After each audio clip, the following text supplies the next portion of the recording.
ambicioso trayecto que su huella dejará. Es el rumbo. Nos regresamos al rumbo de la mañana. Este es el rumbo del país. Son las 9:22. A esta hora tenemos el placer de recibir al doctor Héctor Balcácer. Él es infectólogo. Tenemos una situación complicada en República Dominicana con la afección gripal que afecta a gran parte de la población, pero esto paralelo a la contingencia del COVID-19. Buenos días, doctor. Bienvenido. Muy buenos días. Gracias y saludo a todas las personas en cabina y a todos los oyentes y a las personas que se quedan con esa resaca informativa de los medios digitales. Doctor, sería bueno que nos describiera la situación que con esta combinación, con este ataque combinado de el COVID-19 y bueno, la irrupción, aunque todavía sin dimensión apreciable del Omicron aquí en República Dominicana y la afección gripal que ya parece preocupar. ¿Cuál es el panorama que podríamos describir en este ámbito? Bueno, mire, lo primero es que tenemos varias epidemias. Y voy a iniciar por lo que usted ha mencionado desde el punto de vista de lo que son los procesos respiratorios. Reconocer que la República Dominicana ha recibido en los últimos meses cifras récords de visitantes en los últimos 2 meses. Hay que reconocer que también hemos recibido un gran número de dominicanos que viven en el exterior, los cuales que han querido pasar las fiestas con sus familiares. Y en este sentido, sabemos que durante estos meses fríos, sobre todo en el cono norte, en la parte norte del planeta, siempre las personas arrastran esos procesos respiratorios con ellos. Hay que decir que cerca de octubre, mediados de octubre, tuvimos un incremento en los casos de influenza tipo B. Cuando entró ya finales de noviembre, principios de diciembre, entonces comenzó a circular influenza tipo A. Y en este momento tenemos un pequeño arroz con mango, porque independientemente de que se habla de que la Omicron no ha tenido ese gran impacto, hay que reconocer que en este momento de manera indirecta uno pudiera apreciar que Omicron sí ha tenido una replicación más o menos importante en la población, porque la cantidad de personas con 2 dosis, con 3 dosis de la vacuna que están infectándose, así como personas que están presentando un cuadro de repetición, o sea que están padeciendo una nueva infección, también se ha disparado en los últimos días. Cuando hablé de epidemias, voy a mencionar algo que muchas personas han pasado por alto, y es que una de las grandes preocupaciones que están teniendo las personas afectadas con coronavirus por una segunda ocasión es que están reviviendo ese mal momento de cuando le dieron el diagnóstico por coronavirus del 2019. Y muchas personas entonces están presentando esa aprehensión de si la primera vez lo superé, pero ahora quizás no tenga la misma suerte. Entonces observamos como muchas personas están llegando justamente con esa gran preocupación, y creo que es algo que no se le ha prestado mucha atención. ¿Algunos niveles de pánico, Héctor? Sí, claro, hay que reconocer que sí, porque a sabiendas de que independientemente de que Omicron en las personas con 2, pero más que nada con 3 dosis están presentando formas tenues de la enfermedad, hay que decir que ya durante este nuevo brote hemos tenido que hospitalizar 2 personas. Una persona relativamente joven, que de 31 años, y otra de 70. O sea que estamos hablando que el problema con el coronavirus es que aún le llamemos Omicron, continúa siendo coronavirus. Claro. Y lo que hablamos de que es un poquitito impredecible de cuál va a ser el comportamiento de cada una de las personas que padece el proceso, creo que ahora es más importante que nunca.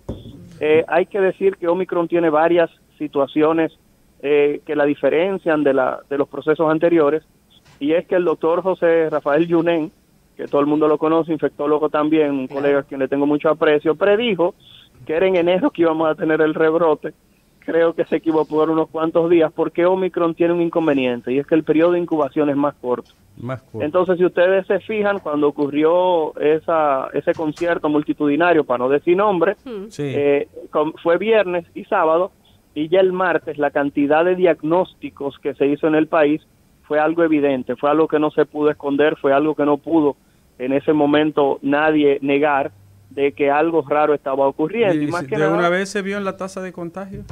Exactamente, estamos hablando de que el sábado siguiente, muchas personas lo pasaron por alto, pues fue fin de semana, pero ese sábado tuvimos una positividad de un 24%, eso significa que de cada 4 pruebas que se estaban haciendo, una salió positiva. Sí. En el día de ayer una positividad de un 17%. Estamos hablando de que la República Dominicana estuvo manejando valores de positividad de un 6, de un 5. En un momento llegamos a estar en un 3%, o sea, por debajo de ese 5% que la OMS reconoce como valor para hablar de control del proceso infeccioso. Doctor, usted está de acuerdo con la tercera dosis, ¿verdad? Bueno, usted siempre lo manifestó. Sí, lo que pasa con la tercera dosis, Ricardo Nieves, colega, y es lo siguiente. El problema es que todavía está el momento en el cual yo he hecho el llamado que por favor el protocolo de administración de tercera dosis se coloque y esté plasmado y que la gente pudiera dentro de lo posible recitarlo. Y esté definido. Que la gente no me tenga que llamar o escribirme por Instagram para que me diga, doctor, yo tengo 2 Pfizer. ¿Qué me puedo poner? O doctor, yo me puse 2 Sinovac, ¿qué me puedo poner? Son preguntas recurrentes y abrumadoras. Exactamente. Que se cree un protocolo con la claridad y el entendimiento necesario. Exacto, y no es que se cree solamente, estamos hablando de que yo le decía que el problema es que muchas veces aquí, cuando creamos un protocolo, lo que hacen es un libro. Claro. Donde se le da la gracia del papa para abajo a todo el mundo. Entonces yo le decía, eso tienen que ser 2 hojas donde dice, usted fue a Estados Unidos porque usted tenía dinero y se puso una Johnson & Johnson. Y como le dijeron que era una vacuna única, usted entiende que usted está protegido. Pero ya hoy en día se sabe que Johnson & Johnson después de 2 meses la protección baja un 28% y 2 meses después usted se pone una Johnson & Johnson o se pone otra vacuna. Sí. ¿Me doy a entender? Claro. Entonces, el asunto es que ese protocolo tiene que estar lo más claro posible. Definido y socializado. Exacto, sobre todo que la gente lo conozca. Entonces, estamos hablando de que la 4ª dosis ya se introduce el tema y ya los antivacunas se aprovechan de eso y lo que dicen es, míralo ahí, vamos a terminar poniéndonos 500 dosis. Y yo le digo, hay gente que está peleando por la 4ª dosis, que en este momento ni siquiera le corresponde aplicársela. La 4ª dosis tiene grupos específicos en los cuales se va a aplicar, no es en población general. No, si usted claro. tiene 25 años, usted no tiene ninguna enfermedad debilitante, a usted no le van a aplicar tercera dosis. La mayoría de los 4ª dosis, la mayoría de los países están de acuerdo en que un esquema de vacunación completo en este momento, frente a las condiciones que tenemos, incluyendo a Omicron, es un esquema de vacunación con 3 dosis. Eso es lo que se está planteando a nivel internacional en la mayoría de los países y por eso República Dominicana, de manera inteligente, trata de llevar a las personas a que se apliquen la tercera dosis. Pero la realidad es que la 4ª dosis es un empeño, sobre todo de los países que han recibido brotes importantísimos en su población, de justamente tratar de prevenir mortalidad, porque pudimos observar ayer como la positividad, y esto mucha gente quizás no lo sepa, en Estados Unidos en el día de ayer, no sé si lo dijeron en el programa, 254,000 gente salieron positivas. Wow. Tienen una semana con 250,000 de gente saliendo positiva a diario al coronavirus. Así es. Señores, eso es algo impresionante. De hecho, doctor, justamente respecto a esa rapidez con la que se están notando incidencias de COVID-19, me gustaría saber, porque hemos visto desbordados los puntos de realización de pruebas PCR, por ejemplo, o de cualquier tipo de prueba. ¿No hay un temor de que el sistema sanitario pueda no tener respuesta a esta demanda creciente que se está produciendo? Mira, lo que pasa es que en este momento está ocurriendo una tormenta perfecta para que los sistemas de salud presenten dificultades. No que colapsen, pero sí dificultades. Primero, a nivel privado, una gran parte de los médicos se ha ido por el asueto de las fiestas navideñas. Sí. Ustedes saben que a nivel privado muchísimos médicos después del día 20 dicen nos vemos después en enero. Así y mandan un comunicado, vuelvo el 8 de enero. Entonces, ¿qué ocurre? Tienes un incremento de los casos de Omicron. Y muchas personas al llamar a un médico para recibir algún tipo de consulta le dice ya tenemos el cupo lleno, porque un médico tampoco se puede explotar. Yo antes de ayer me fui de la consulta a las 9:11 de la noche y a mí me daba pena cuando mi secretaria me decía, doctor, lo están llamando tal gente. Yo le decía, mándalo a la emergencia. Entonces el problema es que las personas al no conseguir cupo están yendo a las emergencias y en las emergencias el personal sanitario está cansado porque también para estas fechas en los hospitales se trabaja con algo que se conoce como esquema. El esquema es que solo van los médicos que están de servicio. Entonces, por eso es que en este momento se nota todavía más esa presión de lo que es la demanda médica porque se enlentece la respuesta del sistema. La ventaja es que independientemente de las hospitalizaciones no han sido proporcionales a la cantidad de casos que estamos observando en este momento, que también aparenta ser una condición de Omicron. Pero repito, no es que no han ocurrido hospitalizaciones, no es que no han ocurrido fallecidos por Omicron. Lo que pasa es, vuelvo y comento, que sí tiende a ser una proporción menor. Por eso es que hablamos del proceso de vacunación, sobre todo completar las terceras dosis, y si existe duda, que las personas le pregunten a un experto. Sobre todo, vuelvo y comento, porque aquí en el país hemos manejado Sinovac, Sinopharm, personas que se pusieron Johnson y Johnson, gente que se pusieron AstraZeneca, personas que fueron a Estados Unidos y se pusieron Moderna, Sinopharm se puso aquí en la policía, y para terminar hay personas que se pusieron hasta Sputnik 5 que vivieron en Venezuela y están en el país. Lo sé porque conozco la madre de una comunicadora que me escribió, me preguntó, ayer, que su mamá tenía 2 Sputnik 5 que le toca de tercera dosis. Entonces, por tal razón, ese tipo de cosas deben estar claras para evitar que los antivacunas pesquen en más revueltos. Doctor, usted se refirió claramente a el problema específico de los que no tienen que preocuparse por una cuarta dosis, que tiene que ver con la edad. Ahora, insisto en que usted, porque yo soy parte de los que pertenecen a lo que yo creo que son los interesados en este problema de la cuarta dosis, que usted insista, ¿cuáles son las características de aquellos que ya teniendo la tercera dosis deben recurrir a la cuarta? Bueno, más que nada el gobierno lo especificó. Especificó los cuerpos castrenses, especificó los periodistas, camarógrafos, personal médico, personal de salud, no médico, personal de salud, porque eso incluye a las personas, por ejemplo, que trabajan en admisión en una clínica. Cierto. Eso incluye al personal administrativo, incluye a las personas del seguro de ese centro médico. O sea que estamos hablando que todo el personal sanitario, de manera directa, que brinden atención, o de manera indirecta, pero también se debe reconocer que los mayores de 60 años, si ustedes se fijan, se baja esa edad en la cual en República Dominicana sabemos que la edad promedio para incremento de mortalidad son 64, sin embargo se deja un rango de edad y se baja a 60 años. En otros países a partir de 61. Entonces, por último hay que reconocer que todas las personas que tengan algún tipo de condición que disminuya el buen funcionamiento de su sistema inmunológico. Entonces, dígame usted. Una sola pregunta, doctor. Yo he estado, tanto Federico como Domingo y yo hablábamos en la mañana aquí, y Patricia. La historia natural de la enfermedad, el promedio de duración, la cronología de las epidemias y de la pandemia. Doctor, ¿hay algún perfil o proyección? Porque la gente se desespera, pero hay pandemias que han durado décadas. Incluso hubo una que se trasladó de un siglo a otro, todavía con casos aislados, la peste bubónica. Pero, doctor, ¿hay proyección? ¿Hay un enfoque aproximado? Eso que en ciencia se llama verdad asintótica, que no es completa. ¿De que cuándo puede terminar esto? Bueno, lo que hemos observado es que las personas que están vacunadas y las personas que han padecido la enfermedad ahora con Omicron han presentado formas menos graves de la enfermedad. Lo que quiere dejar dicho que padecer la infección, al igual que todas las enfermedades, tiende a brindar cierto grado de protección. Entonces, ¿en qué se traduce eso? Como Omicron está infectando aún a aquellos que ya le has dado, esto significa que nuestro sistema inmunológico y sobre todo nuestro sistema genético está quedando con esa cicatriz de la infección, y una respuesta a futuro mucho más rápida y mucho más efectiva a algo que pudiera ocurrir.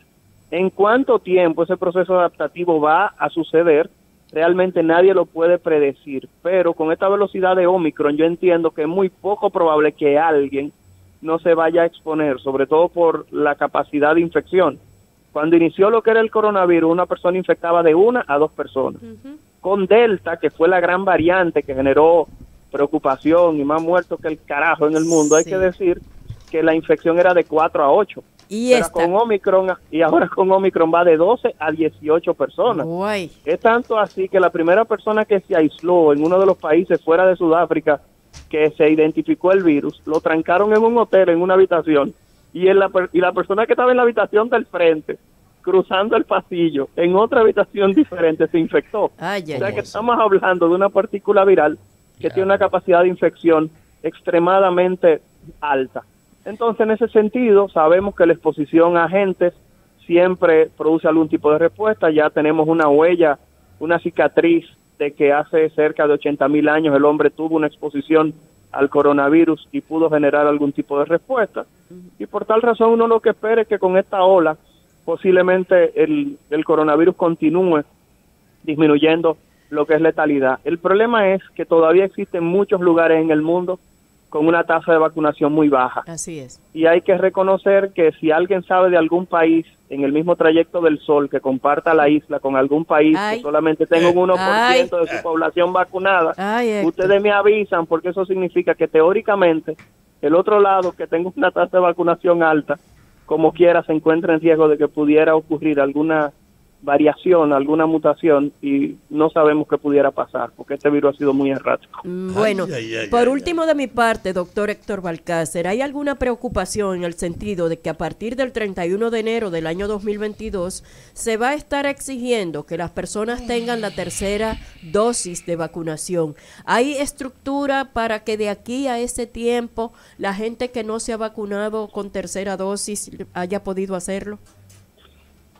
Miren, el único problemita que yo entiendo aquí es que independientemente de que estamos hablando de terceras y cuartas dosis, todavía falta un 32% de la población para vacunarse con primera dosis. Así es.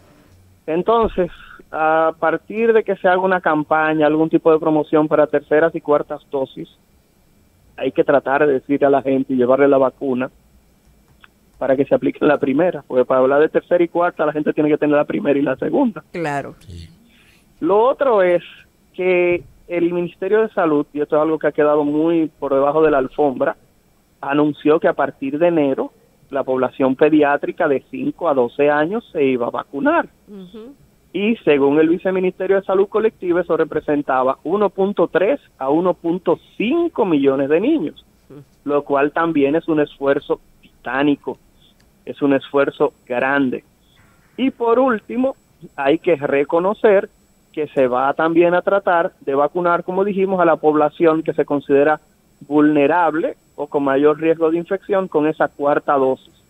Entonces, cuando uno evalúa todo esto, uno entiende que el gobierno debe hacer pasos que sean lo más eficientes posible para que no ocurra ningún tipo de déficit, porque ustedes saben que los grupos antivacunas se oponen a todo, critican todo y ante cualquier fallo lo magnifican de manera importante. Hay que reconocer también, y esto es algo que no quiero pasar por alto, que hay eventos multitudinarios que se están llevando a cabo en el país, que hay unos programados con un matiz religioso en los próximos días, que hay que ver cuál va a ser el protocolo, y que este tipo de eventos debe tratar de ir de la mano con el acompañamiento del Ministerio de Salud Pública, porque los casos, repito, continúan en aumento. Y aún se ha querido vender que Omicron es mucho más leve que las otras infecciones. Recordar que lleva adelante coronavirus y que usted no sabe quién puede presentar una forma grave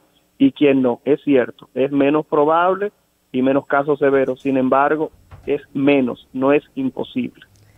Doctor Héctor Balcácer, como siempre, nuestro agradecimiento porque usted siempre está dispuesto a compartir con nosotros sus conocimientos respecto al manejo. Un tolete de facultativo. No participe con unos boticaritos que andan por ahí. Que siempre participe con nosotros y con la cátedra médica. Lo vamos a llamar, no vaya a hacerle coro a unos boticaritos, curanderos y cosas de esas. Un abrazo, los quiero. Un abrazo, doctor. Rumbo de la mañana. Estás escuchando el